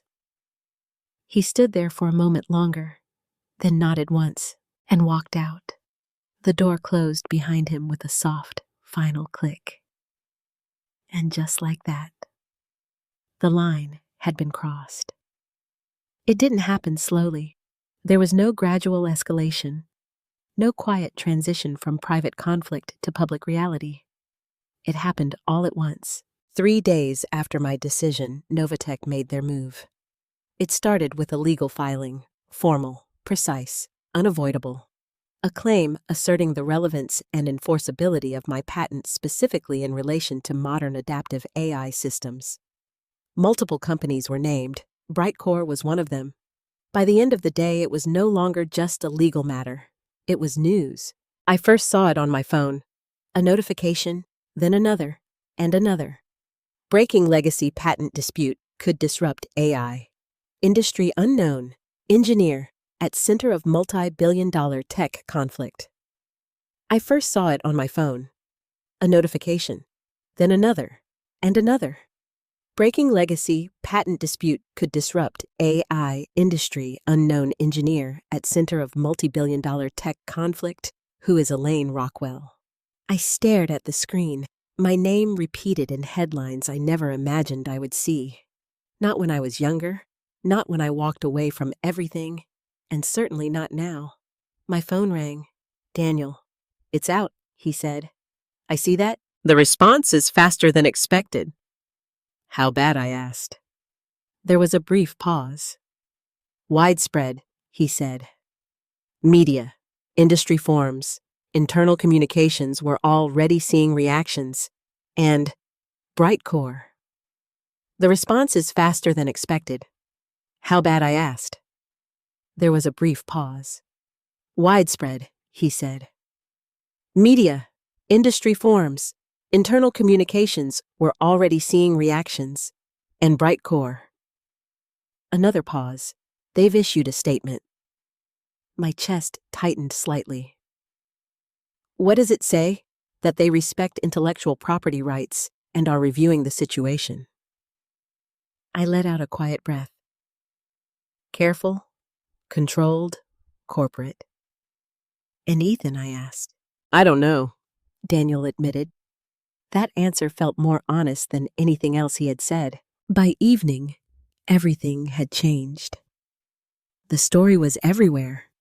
Interviews, speculation, experts weighing in on the implications.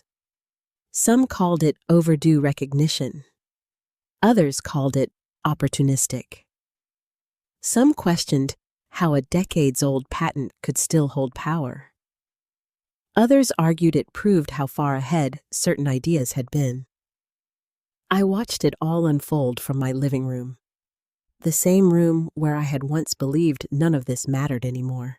Now it felt like the center of something much bigger and much harder to control. Ethan didn't call, not that night, not the next morning, but I knew he was watching, just like I was. 2 days later, my doorbell rang. I didn't need to check who it was. I already knew. When I opened the door, Ethan stood there. But he didn't look like himself. Not the confident engineer, not the composed professional. He looked exhausted. You should have told me it was happening this fast, he said as he stepped inside. I told you I was moving forward. This isn't moving forward, Mom, he said. This is detonating something. I closed the door behind him. It was always going to come out, I said. Not like this. Like what? Like a public attack, he replied. It's not an attack, I said. It's a claim. On my company. On your company's use of something that belongs to me. The words landed heavily, too heavily to ignore. He ran a hand through his hair again, pacing the room. You don't understand what this is doing, he said. Internally, investors are panicking, the board is scrambling, projects are being paused. And why is that my responsibility? I asked. He stopped, because he didn't have a clean answer. Because it affects people, he said finally. Not just corporations, real people, my team, my work. And what about me? I asked. He looked at me, frustrated, conflicted. You're being recognized, he said. Isn't that what you wanted? The question hit harder than he intended, because it revealed something deeper. You think this is about attention? I asked quietly. No, this is about ownership, I said, about being part of something I helped create. And you are, he said. Now everyone knows. But they didn't before. That's because... This is about ownership, I said, about being part of something I helped create. And you are, he said. Now everyone knows. But they didn't before. That's because... He stopped himself. But again, too late. Because what I pressed. Because it wasn't relevant yet, he said. I nodded slowly. There it is again. What? That word, I said. Relevant. Silence. You still don't see it, do you? I asked. See what? This isn't about timing, I said. It's about acknowledgement. I've acknowledged it, he said. Privately, I replied, after being confronted. He looked away, because he knew that was true. I didn't build Brightcore to steal from you, he said after a moment. I know. I built it because I believed in what we were doing. And I believe you, I said. Then why does it feel like I'm being punished for that? The question lingered, heavy, honest, because the foundation you believed in, I said slowly, was never fully yours. He exhaled sharply. That's not fair. It's not unfair either. Another silence, different this time, less sharp. more resigned. I might lose everything, he said quietly. The words barely audible, but they hit me harder than anything else. Not because of what they meant, but because of how he said them. Not defensive, not angry, just real. I looked at him, really looked, and for the first time since this began, I saw the weight he was carrying. Not just professionally, personally. I'm not trying to take everything from you, I said. But you might, he replied. The honesty in that answer, it broke something open, because this wasn't a battle between right and wrong anymore. It was something more complicated, more human. Two truths colliding. Truths. What do you want me to do? He asked. The question surprised me, because for the first time, he wasn't telling me what I should do. He was asking. I want you to tell the truth, I said. I have. No, I said gently. Not publicly. He went still. You want me to what he asked. I want you to acknowledge where it started, I said. Where it came from. And destroy my company in the process. Or save it, I said. He frowned. How? By being honest before someone else forces you to be. The words settled between us, not as a solution, but as a possibility, a dangerous one. I don't know if that's enough, he said. Neither do I admitted, but it's a start. He nodded slowly, thinking, weighing, just like I had, because now he was facing the same thing I had faced, a choice, not between easy and hard, but between right and convenient. I need time, he said. I know. He turned toward the door, then stopped. You really believe this is the right thing to do? He asked. I didn't hesitate. Yes. He studied me for a moment, then nodded and walked out. This time when the door closed, it didn't feel final. It felt like something else. Not an ending, but the moment just before everything truly changed. The storm didn't calm right away. If anything, it intensified. For weeks, the story stayed in the headlines. Every day brought a new angle, a new opinion, a new prediction about how it would all end. Some analysts said it would settle quietly. Others believed it would become one of the most significant intellectual property cases in recent tech history. I stopped trying to follow every update. Not because I didn't care, but because I had learned something important. This wasn't about the noise. It was about the outcome. Behind the scenes, everything moved faster than I expected. Legal teams met. Documents were exchanged. Arguments were made carefully, precisely, with the kind of language that carried weight without emotion. Novatech pushed forward. Not recklessly, but deliberately. They weren't just making claims. They were building a case. And slowly, the industry began to shift. The first sign came quietly. A smaller company, one of the ones listed in the initial filing, requested a settlement. No public statement, no media attention. Just a private acknowledgement and an agreement to license the patent moving forward. It was a small step, but it mattered, because it proved something. This wasn't just theory. This wasn't just speculation. It was real.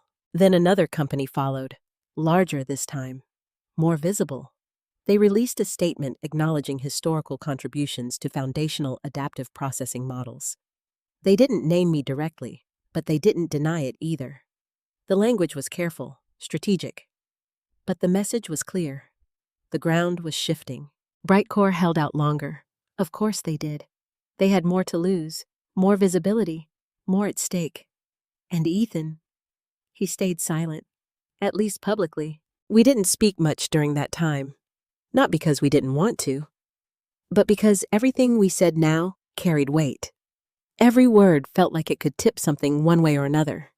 So instead, we waited. Then one morning, I received a call from Margaret Ellis. "They want to talk," she said. "Who?" "Brightcore." My heart skipped slightly. "What kind of talk, negotiation?" she replied. "And acknowledgement." The word lingered. Acknowledgement. The thing I had wanted all along. "Do they mean it?" I asked.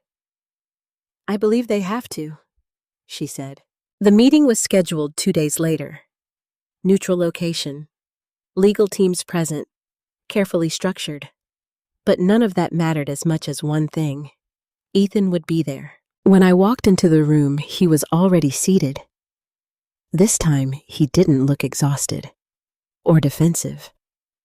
He looked resolved, different, stronger in a quieter way. "Mom," he said, standing as I approached. "Ethan." We didn't hug, not yet, but something in the way we looked at each other. It wasn't distance anymore. It was understanding. The meeting itself was long, technical, detailed. Lawyers spoke in measured tones, outlining positions, clarifying terms, defining boundaries. But beneath all of it, there was a shift, not just in strategy, in perspective. Brightcore wasn't denying the connection anymore. They weren't avoiding it. They were acknowledging it. Carefully, but clearly. At one point, Ethan spoke, not as my son, not as someone trying to protect me, but as someone representing his work. "Our system was built on a combination of influences," he said. "But we recognize now that one of the foundational models was hers." The room went quiet, not because it was dramatic, but because it was honest. And honesty in a room like that carried more weight than anything else. The agreement didn't happen instantly. There were details to work through, terms to define, structures to build. But by the end of the day, it was clear. They weren't fighting anymore. They were negotiating. Weeks later, the announcement was made. This time, it was public, clear, unambiguous. Brightcore Labs announces strategic partnership with Elaine Rockwell. I read the headline twice, not because I didn't understand it, but because I needed to feel it, to believe it. The statement that followed was different from the others. It didn't hide behind careful language. It didn't avoid specifics. It said what needed to be said.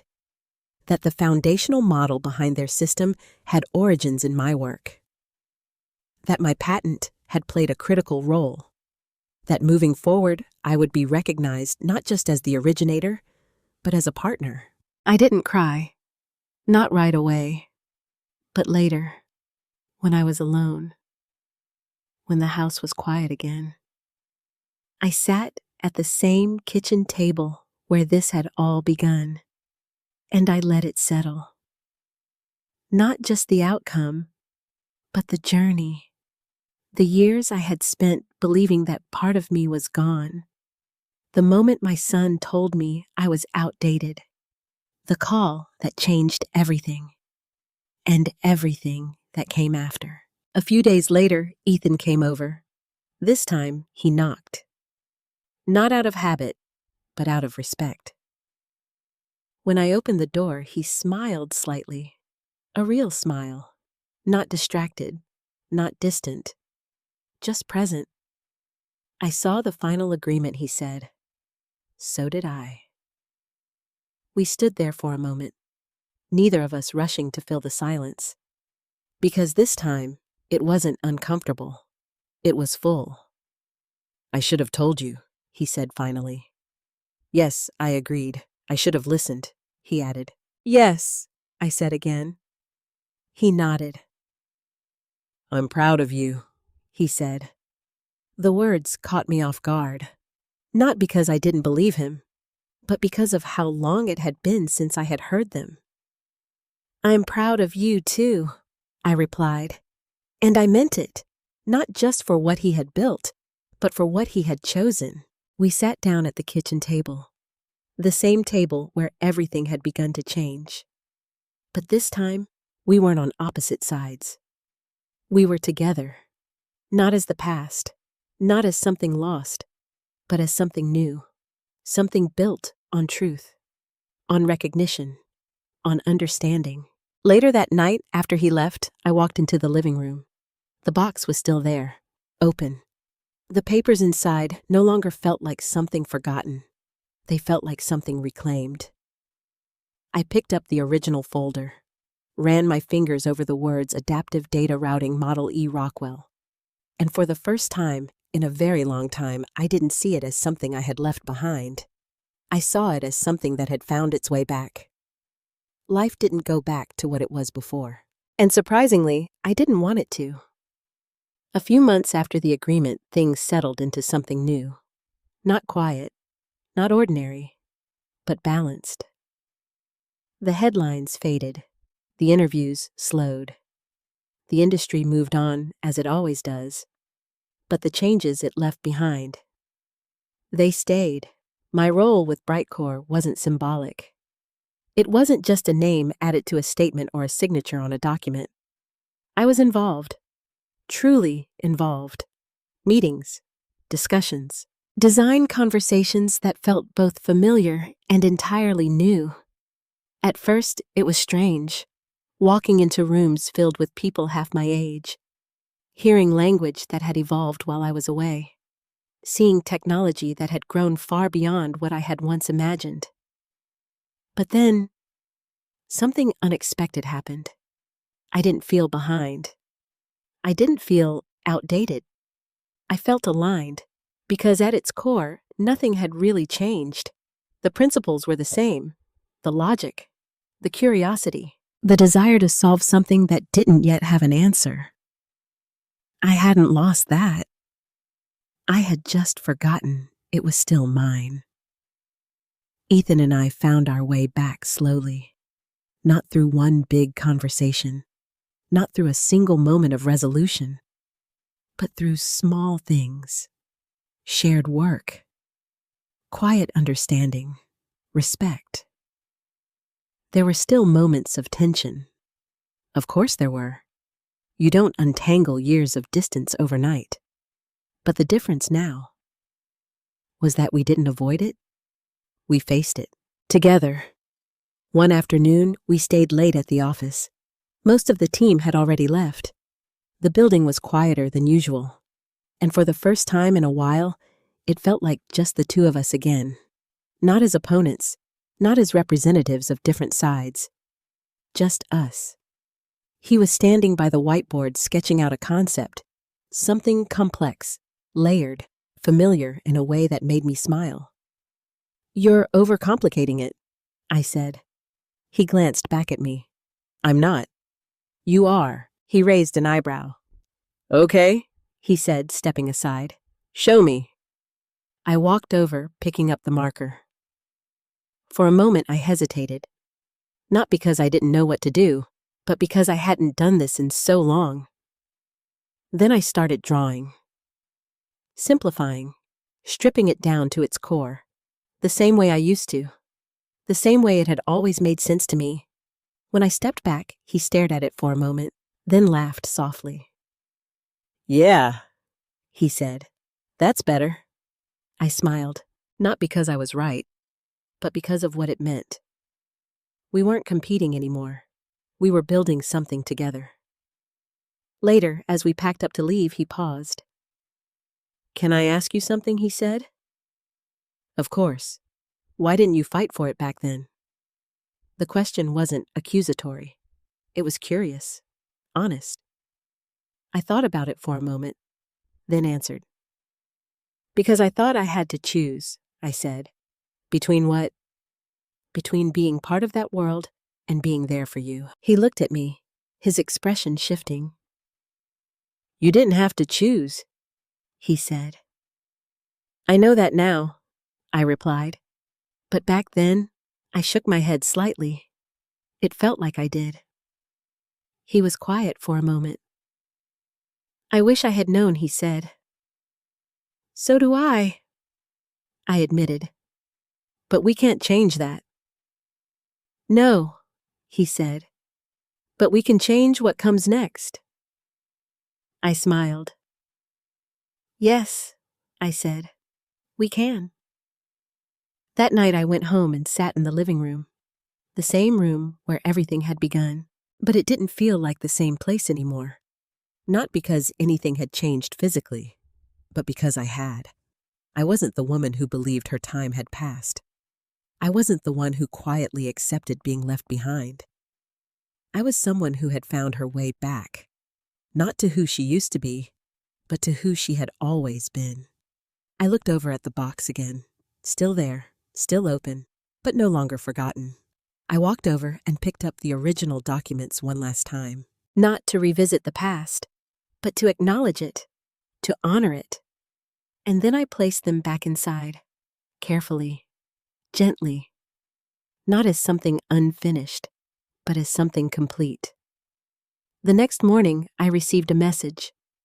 Not from a lawyer, not from a company, from a woman. She said she had worked in engineering decades ago, that she had left just like I did, that she had always wondered if she had made the right choice, and that seeing my story made her feel like maybe she hadn't lost everything after all. I read it twice, then a third time, and for a moment I felt something deeper than pride, something quieter, stronger, purpose. Because this had never just been about a patent, or a company, or recognition. It was about something much simpler and much more important. Being seen, being heard, and realizing that it's never too late to reclaim the parts of yourself you thought were gone.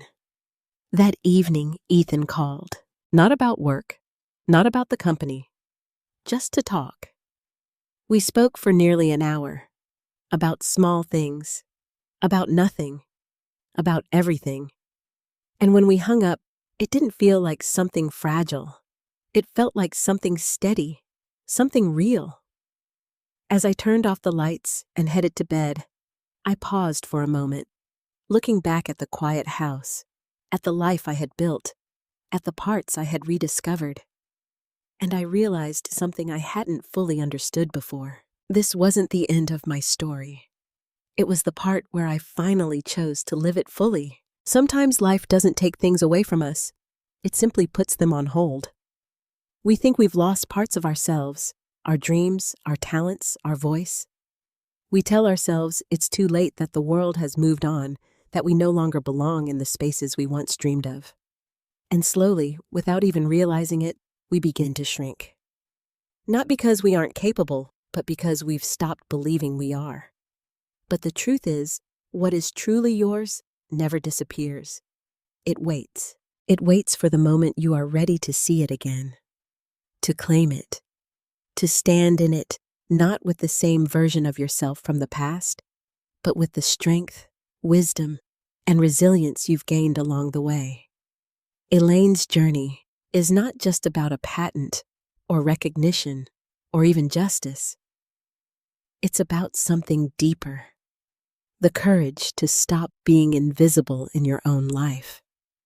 The courage to say, I still matter, even when the world has forgotten to remind you. And maybe that's where your story begins too. So, I want to ask you something. Have you ever felt like a part of your life was left behind? Something you gave up, something you still think about quietly. If you have, I'd really love to hear your story. Share it in the comments. You never know who might need to read it today. And if this story touched you in any way, don't forget to like the video, subscribe to the channel, and stay with me for more stories that remind us it's never too late to be seen again.